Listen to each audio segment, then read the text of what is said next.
खड़ा हो सकता। शर्म आती करते हुए, शर्म आती है। फिर जाओ पाकिस्तान, फिर जाओ गद्दार हो तो फिर। ऐसे जयचंद अगर हमारे देश में रहेंगे तो घुसाना भी आसान और भगाना भी आसान।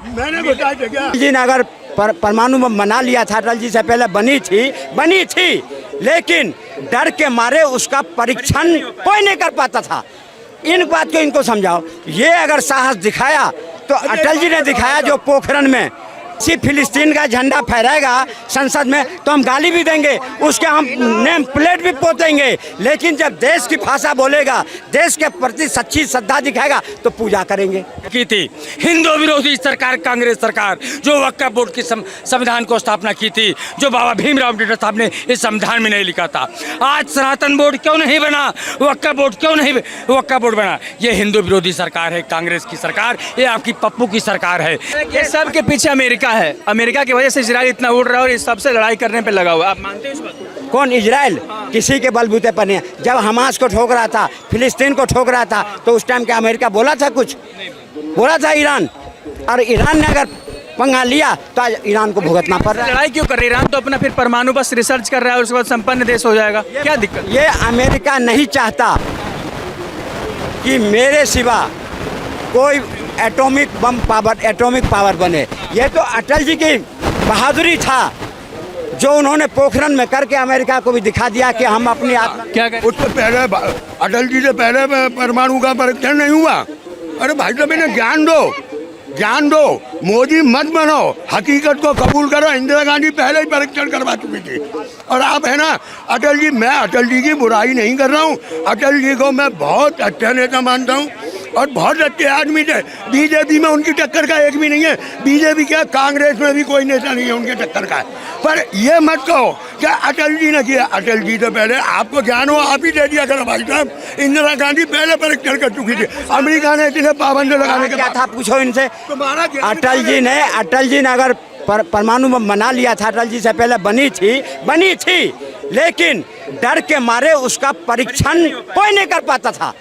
इन बात को इनको समझाओ। ये अगर साहस दिखाया तो अटल जी ने दिखाया, जो पोखरण में करे, और जो कि अमेरिका ने तुरंत प्रतिबंध लगा दिया था। हिंदुस्तान के लोग, कई लोग हैं, ईरान और इजराइल के बीच युद्ध चल रहा है, कुछ लोग ईरान के साथ खड़े हैं। हम एक बात जानते हैं, हम हिंदुस्तानी हैं, हमें अपने हिंदुस्तान की चिंता होनी चाहिए। सबसे बड़ी बात तो ये है, इराक क्या कर रहा है, इजराइल क्या कर रहा है, ये लड़ाई है सिर्फ पावर की, सत्ते की, महाशक्ति बनने की। ना तो अमेरिका को किसी से मतलब, ना इजराइल को किसी को मतलब। ये देश कुछ ऐसे हैं हिंदुस्तान वर्ल्ड में, जैसे अमेरिका है, इजराइल है, तुम्हारा चाइना है और तुम्हारी जर्मनी है। इनका काम है तुम लड़ते रहो, हमने तो बिजनेस करना, हमने हथियार सप्लाई करना। वाली बात नहीं है। जब भारत पाकिस्तान से लड़ाई कर रहा था उस वक्त इजराइल का बयान आया था कि हम हिंदुस्तान के साथ खड़े हैं। जब इजराइल आज किसी के साथ युद्ध लड़ रहा है तो हिंदुस्तानियों को चाहिए ना कि इजराइल के साथ खड़े हो। ये तो ये बताएंगे भाई, मैं तो सपोर्ट नहीं कर रहा। जाओ ना लेके बंदूक, इजराइल जाओ, करो सपोर्ट। यहाँ खड़े होकर सपोर्ट थोड़ी होती है। जब गबर मुंह चला दिया हम सपोर्ट कर रहे हैं, जाओ बंदूक लेके। तुम जाओ ना फिलिस्तीन, तुम भी जाओ ईरान, तुम भी जाओ। जब तुम सच बात नहीं बोलते हो, जब देश पर में आक्रमण होता है कहीं, पाकिस्तान से जब हमारा युद्ध होता है तो इजराइल खड़ा होता है, तो हम इजराइल के सपोर्ट में हम क्यों नहीं बोलेंगे? हमें बोलना चाहिए। और ये नहीं बोलते हैं, क्यों?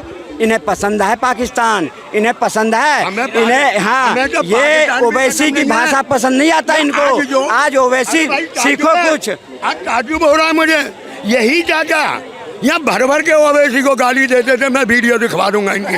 आज ना ये ओवैसी, अच्छा यार यूं तो बोल ही गया था। नहीं, क्यों नहीं देंगे? जब ओवैसी फिलिस्तीन का झंडा फहराएगा संसद में तो हम गाली भी देंगे, उसके हम नेम प्लेट भी पोतेंगे, लेकिन जब देश की भाषा बोलेगा, देश के प्रति सच्ची श्रद्धा दिखाएगा तो पूजा करेंगे। आज हम कर रहे हैं ना पूजा। जब वो गया है, आज शशि थरूर हो, सलमान खुर्शीद हो, आनंद शर्मा हो, ये सब देश के प्रति सच्ची श्रद्धा दिखाए तभी तो नाम ले रहे हैं। आज कांग्रेस जो भाषा बोलती है और पाकिस्तान के टेलीविजन में हेडलाइन बनता है तो हम बुराई करेंगे। ईरान के साथ खड़े हो। अच्छा एक काम, मैंने अभी क्या कहा, हम हिंदुस्तानी हैं, हमें अपने देश की जनता, हम किसी के साथ नहीं खड़े हुए। मानवता होती है कि अब किसके साथ हो। मानवता के आधार पर तो ये है, मानवता के आधार पे तो ये है, चाहे वो फिलिस्तीन हो, चाहे इराक हो, चाहे इजराइल हो, निर्दोषों की हत्याएं हो रही हैं, निर्दोष मारे जा रहे हैं, बम हो रहे हैं, इसके मैं विरुद्ध, चाहे वो इजराइल हो। कौन निर्दोष मारे जा रहे हैं? जब फिलिस्तीन ने, जब हमास ने 1200 इजरायली को, निहत्थे को, बच्चों को मार दिया, वो जायज था। आज अगर इजराइल ठोक रहा है, ईरान पे ठोक रहा है, तो गलत कर रहा है। तुम आतंकवादियों को साथ दोगे, तुम आतंकवादियों को साथ दोगे। ये ऐसे नहीं मानेंगे, अगर मरने दो भाई। मैं मानवता की बात मारा है, बिल्कुल बिल्कुल बदला लिया जाएगा। हमेशा ईरान जो है आतंकवादियों और जिहादियों के साथ खड़ा होता है, इसलिए इजराइल ठोक रहा है और ठोक रहा है और विश्व देख रहा है। 56 मुल्क के हिम्मत नहीं हो रहा है जो एक बार बोल। हमारा पूरा हिंदू धर्म की लड़ाई हो चुकी है हमारे लिए, और अब सबको एकजुट करने पे लगे हुए, तो लग रहा है विश्व युद्ध की ओर चला जाए। कहाँ हो रहे हैं? कौन धर्म के नाम पर इकट्ठा हो रहा है?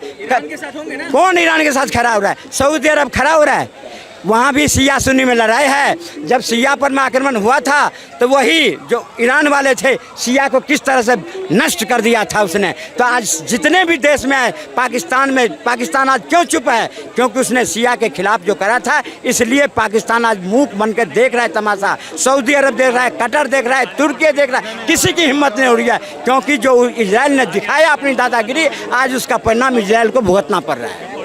समझ गए सर, मानवता तो इजराइल के साथ भी हुआ, उसके साथ भी गलत हुआ, तो आप इजराइल के साथ क्यों नहीं खड़े हो रहे?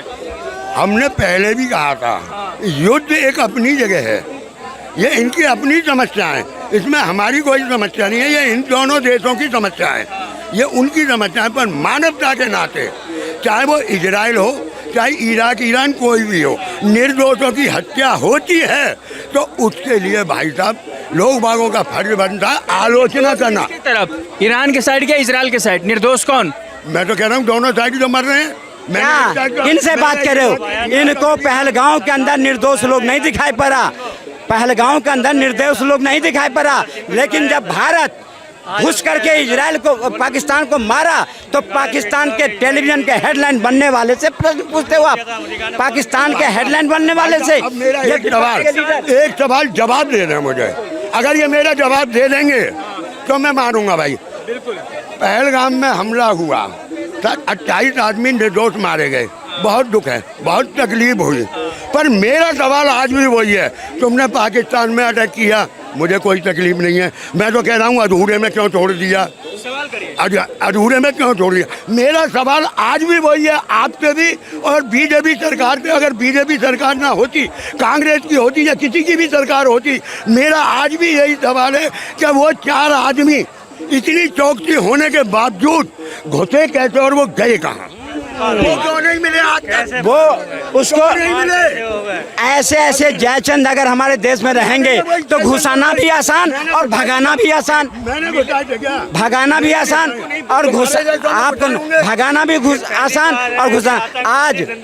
आज अगर वो कहते हैं ना, वो जो सिंदूर ऑपरेशन है खत्म नहीं हुआ है, और 35 मिनट तक बात करने के बाद ट्रंप से मोदी जी ने कह दिया कि दादागिरी और समझौता बाद हमारे में नहीं चलेगा और आतंकवाद के खिलाफ चलेंगे। एक बार पाकिस्तान करके तो देखे, अब बता देंगे उसको कैसे होता है। और जहाँ तक रही, आज भी छानबीन चालू है, घर घर ऑपरेशन हो रही है। जहाँ छुपा रखे ना कश्मीर के अंदर उन लोगों ने, आज भी हो रही है। पताल में होगा तो ढूंढ लिया जाएगा और छोड़ेंगे नहीं। ये मोदी की सरकार है और वो कांग्रेस की सरकार नहीं है। जब मनमोहन सिंह के 10 साल के शासनकाल में 6 बार अमेरिका को मुझे बचाओ मुझे बचाओ, आज मोदी जी के शासनकाल में 106 बार अमेरिका मोदी जी से, पाकिस्तान मोदी जी से रिक्वेस्ट करता है कि आप रोक दो सीज़फायर। पर इन लोगों को आज जो देश में हमारे जो विपक्ष में हैं लोग, उनको मोदी पे, यहाँ की सेना पे, यहाँ के डीजीएमओ पे भरोसा नहीं है। भरोसा किस पर है? पाकिस्तान पर है। पाकिस्तान भेज दें। एक सवाल और पूछ लूँ, चीज फायर हुआ, हमने पहले भी कहा था कि भाई युद्ध किसी चीज का सलूशन नहीं है, टेबल पे बैठना पड़ेगा। हुआ, हमें कोई दुख नहीं है, पाकिस्तान को बिल्कुल खत्म कर देते जैसे न्यूज वालों ने खत्म कर दिया था। अब मुझे ये बताओ, आप कह रहे हैं चीज फायर मोदी जी ने किया और ट्रंप 13 बार अब तक कह चुका, आपको याद हो, क्या चीज फायर मैंने करवाया? आप झूठ बोल रहे हो या ट्रंप झूठ बोल रहा है? बता दो। ट्रम्प कितना झूठ बोल रहा है वहाँ। अरे सुनो सुनो सुनो सुनो, आपको इस हिंदुस्तान में रहते हो, अपनी सेना पर भरोसा करो, अपने अफसर पर भरोसा करो, अपने प्रधानमंत्री पर भरोसा करो। ट्रम्प कौन होता है? वो क्या बोल रहा है? हम यहाँ क्या बोलने नहीं बोलने, उससे क्या लेना देना। आज उस मुनीर को अगर बुला के खिलाया वहाँ पर मैं, तो उसके पीछे उसका स्वार्थ है। उसने उसके एयरबेस को यूज करना है ईरान के खिलाफ, इसलिए करा। ईरान के साथ, इजराइल के साथ, ये बताइए। हम बिल्कुल इजराइल के साथ हैं और भारत के 140 करोड़ जनता इजराइल के साथ है। लोग खड़े हैं ईरान के साथ खड़े, उनको क्या कहेंगे? वो गद्दार हैं, वो गद्दार हैं, वो जयचंद हैं। उनको चिन्हित किया जा रहा है कि जो देश की भाषा नहीं बोलोगे और पाकिस्तान की भाषा बोलोगे, ईरान की भाषा बोलोगे, फिलिस्तीन की भाषा बोलोगे, तो अच्छी तरह से मुरम्मत कर दिया जाएगा। भाई साहब मैं तो हिंदुस्तान के साथ खड़ा हूँ। मैं हिंदुस्तानी हूँ और हिंदुस्तान के हित की बात करूँगा। मैं इनकी तरह आर्मी मैं की बात तभी होगी जी इजराइल हमारे साथ खड़ा था। यार भाई साहब एक बात बताऊँ, इजराइल आया युद्ध लड़ने, नहीं, लेकिन बोला तो जरूर। बोला जरूर। मुझे बड़ी अरे सुनो यार, कहाँ से आया है वो जो राहुल गांधी पूछ के आया करो यार, ज्ञान मत दिया करो यार, ऐसे कोई ज्ञान। अरे रफाल बोला तो, अरे वो ठीक है फ्रांस से आया, नहीं आया, अरे ठीक है फ्रांस से आया, एक मान लेते हैं, लेकिन बोला तो इजराइल कि हम तुम्हारे साथ खड़े हैं। मुझे बड़ी खुशी है, हिंदुस्तान को खड़ा होना चाहिए, हिंदुस्तान को खड़ा होना चाहिए। अगर मैं नहीं खड़ा हो सकता, शर्म आती कहते हुए, शर्म आती है। फिर जाओ पाकिस्तान, जाओ पाकिस्तान, फिर जाओ। गद्दार हो तो फिर गद्दार ऐसे इन्हें तकलीफ क्या हो रही है? युद्ध होता है, युद्ध होता है, दोनों तरफ के आदमी खत्म होते हैं, चाहे वो हिंदुस्तान हो, पाकिस्तान हो, इजराइल हो, इराक हो। अब जब इजराइल के ऊपर, जब इजराइल में बम फूट रहे हैं, मैं ये नहीं कह रहा हूँ अच्छा हो रहा है, जब इजराइल में बम फूट रहे हैं, ये बहुत आ रही हैं, मैं दिखाने लगूंगा, लोग बात रो रहे हैं कि इजराइल उससे इराक से माफी मांग रहे हैं। तो भाई मैं इतने लंबे चक्कर में नहीं पड़ा, मैं इस चक्कर में नहीं पड़ा हूँ। इजराइल खड़ा हुआ, तुम उसके साथ खड़ा, ये देश का काम है, मेरा काम नहीं है कि मैं जाकर लूँगा। इनका काम है तो इन्हें भेजो बंदूक लेके। पप्पू के जो लोग चमचे होते हैं उनको उतना ही खुराक मिलता है जितना वो देश के विरुद्ध में बोल सके, क्योंकि पप्पू बोल के विदेश भाग जाते हैं, छोड़ देते हैं ऐसे ऐसे घोड़े को, जो तुम करो कर तो रहे हैं, लेकिन ऐसे ऐसे कुछ होने वाला नहीं है। देश हमेशा देख रहा है, देश चट्टान की तरह खड़ा हुआ है। लास्ट चाचा जवाब दे के जाना। आपने पप्पू कहा, आप एक पढ़े लिखे को यूनिवर्सिटी में जो पढ़ के आया, डिग्री लेके आया, उसे पप्पू कह रहे हो। अच्छी बात है, तुम्हारी अपनी सोच है। एक जो चौथी बात है वो खुद बोल चुका है, आप उसे बहुत माइंडेड और इंटेलिजेंट समझते हो। अब एक सुन ले, क्यों नहीं माइंडेड? पहले सुन ले, अब ये बताओ, अब ये बताओ, गटर की गैस में से चाय किसने बनाई? आलू से सोना किसने बनाया? रडार कैसे छुप जाता है बादलों में? अरे भाई वो मुझे सबूत दे दो, मैं तुम्हें सबूत दूंगा। एक पप्पू जिसे पप्पू कहना चाहिए। मेरा सवाल ये है कि मोदी जी पप्पू है कि राहुल पप्पू है? बातों से तो मोदी जी पप्पू देख रहा है पप्पू किसका नाम है, पप्पू किसका नाम है, देश का रहा है, देश देख रहा है सब पप्पू कौन है। अब पप्पू को कुछ होने वाला नहीं है देश में। आज मैं बोलता हूँ, इस देश में सबसे बड़ी समस्या क्या है? आज तक 14 साल में, 11 साल में सिर्फ एक आदमी को दबाने के लिए, एक आदमी को दबाने के लिए बीजेपी वालों ने, मीडिया सेल ने दुनिया भर का अरबों अरबों रुपया खर्च कर दिया पप्पू साबित करने के लिए। आईटी सेल ने, एक मिनट सुन लेना, आईटी सेल ने खूब जबरदस्त विचार किया, पप्पू पप्पू पप्पू, और ये दुनिया जानती है कि पप्पू कौन है और कौन रहेगा पप्पू। आने वाला वक्त नहीं है ना। चलिए एक मिनट, ये कह रहे हैं इसी पप्पू का, हमारी बात सुनो चाचा, जिस पप्पू की बात कर रहे हैं, मैं पूछना चाहता हूं कि आप उस पप्पू की बात कर रहे हो जिसके जमाने में देश में पहली घोटाला कांग्रेस राज की सरकार में हुआ, 2G स्पेक्ट्रम का घोटाला, कॉमनवेल्थ गेम्स में घोटाला, हाँ ये किसके राज में हुआ था?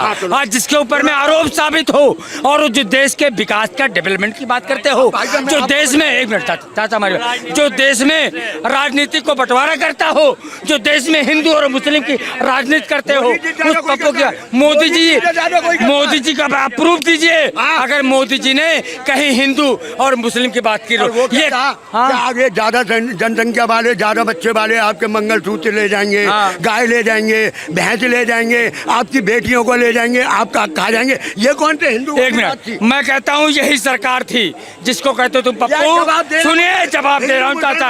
हिंदू, एक मिनट, हिंदू मुस्लिम की बात कर रहा हूँ। कांग्रेस की जब सरकार थी तो उन्होंने सनातन बोर्ड की स्थापना नहीं की थी। हिंदू विरोधी सरकार कांग्रेस सरकार जो वक्फ बोर्ड की संविधान को स्थापना की थी, जो बाबा भीमराव अम्बेडकर साहब ने इस संविधान में नहीं लिखा था। आज सनातन बोर्ड क्यों नहीं बना, वक्फ बोर्ड क्यों नहीं वक्फ बोर्ड बना? ये हिंदू विरोधी सरकार है, कांग्रेस की सरकार, ये आपकी पप्पू की सरकार है। हमारे मंदिरों का पैसा, हमारे मंदिरों का पैसा एक विशेष समुदाय को, कितने मस्जिदों का पैसा कांग्रेस सरकार लेती थी? बताओ, जवाब है भाई साहब एक जवाब बात है? ना, अब कोई तुम्हारा मस्जिद का पैसा हाँ खाता है? जवाब दे रहा हूँ। हाँ, बताओ। रह गया पप्पू की बात। जब से मैंने तुमसे सवाल पूछा तुमने उठाया हिंदू मुसलमान। मैंने तुमसे पूछा था भाई मोदी जी ने करना ही नहीं है ना, हमको। हिंदू मुसलमान करना नहीं हमको। हिंदू मुसलमान हिंदू मुसलमान करना नहीं है। एक मिनट में लास्ट कह रहा हूँ, किसी में नहीं कह रहा। जिस दिन हमारे देश की युवा पीढ़ी, ये युवा हैं, हम लोग खत्म हो चुके हैं। हम 60 साल के हो गए, हमारी तो कहानी खत्म। ये युवा हैं, हाँ ये युवा हैं। जब तक युवाओं की बुद्धि, रोजगार, महंगाई, भ्रष्टाचार इस पे नहीं रहेगी, इस पे फोकस नहीं करेंगे, जब तक देश के यही हाल रहेंगे। सही बात, इनकी बात को एकदम सही बात है। लेकिन मैं इनसे पूछना चाहता हूँ, सरकार जो आज जो इंडी गठबंधन दल के नेता हैं, ये मुसलमान कहते हैं मुसलमान के साथ हिंसा हो रहा है। क्यों मुसलमान के बच्चों को अच्छी एजुकेशन की बात नहीं करते हैं? मैं कांग्रेस के अध्यक्ष से पूछना चाहता हूँ, क्यों नहीं पूछते? एक मिनट, अगर मोदी जी, एक मिनट, मोदी जी अगर हिंदू, अरे भैया हमारी बात सुनिए, मोदी जी एजुकेशन की बात करते हैं, क्या उन्होंने, मोदी जी हिंदू के लिए एजुकेशन अलग बनाया है? आपसे बहस कर रहे हैं। मोदी जी हिंदू मुस्लिम करते हैं? नहीं, हिंदू मुस्लिम नहीं बोलना है, जो और कुछ बोली। नहीं, हम पूछ रहे करते हैं कि नहीं करते हैं, आपसे बोलो। नहीं, इस वक्त जो देश में चल रहा है वो तो धर्म की राजनीति हो रही है। साफ एंगल है, धर्म राजनीति हो रही है। धर्म राजनीति नहीं होती तो योगी जी मुख्यमंत्री होते। ईरान और इजराइल पे आपने सुना होगा, डिबेट चल रहा था, बहस चल रहा था। इजराइल जब हिंदुस्तान युद्ध कर रहा था पाकिस्तान से, तो इजराइल हिंदुस्तान के साथ खड़ा था। अभी ईरान और इजराइल के बीच युद्ध चल रहा है, तो हिंदुस्तान के लोग किसके साथ खड़े होना चाहेंगे? हिंदुस्तान किस तरफ है वो हमको इस बार नहीं जाना है, लेकिन हम पहली बात तो हम इंसानियत, जहाँ इंसानियत है हम उसके साथ खड़े हैं। और अटल बिहारी वाजपेयी जी ने अपने साफ शब्दों में उन्होंने कहा था कि इजराइल फिलिस्तीन की जो ज़मीन ली है वो उसको वापस करनी पड़ेगी। आप यूट्यूब खोलकर देख लीजिएगा, ये प्रधानमंत्री जी का वाक्य था, बयान था पूरी तरह से। उन्होंने कहा था उनकी ज़मीन उनको वापस करनी पड़ेगी। तो अभी अब इजराइल और ईरान में हो ही रहा है, और फ़लस्तीन पे वही शुरुआत किए थे। आज ईरान वाले अब वहाँ मार रहे हैं, तो अब बोल रहे हैं जास्ती हो रही है। वहाँ बच्चे नहीं मरे, वहाँ भूखे नहीं मरे, प्यासे नहीं मरे, इंसानियत वहाँ मर गया, इंसानियत दम तोड़ दी। बात हिंदू मुसलमान, हिंदुस्तान, पाकिस्तान, बांग्लादेश और यूक्रेन, अमेरिका की बात नहीं है। अमेरिका तो सबको अपने चोंगुल में लिया हुआ है। अमेरिका तो पूरे चोंगुल में सबको लिया हुआ, किसी को बोलने नहीं दे रहा। कहा जा रहा है कि सबके पीछे अमेरिका का हाथ है। अमेरिका तो लड़वा ही रहा है, अमेरिका तो सबको रोके हुआ है। अमेरिका सऊदी को रोका हुआ है, उसकी मजबूरी है। हिंदुस्तान की मजबूरी पड़ी हुई है। हिंदुस्तान जो है, हम लोग किसी के साथ नहीं खड़े। इंसानियत ना, जहाँ इंसानियत कत्ल होगा उसके साथ हम लोग खड़े हैं, चाहे कोई देश हो। Thank you. थी लोगों की राय ईरान और इजराइल के बीच चल रहे युद्ध के ऊपर। बाकी बने रहे हमारे साथ और देखते रहिए द लोकसभा।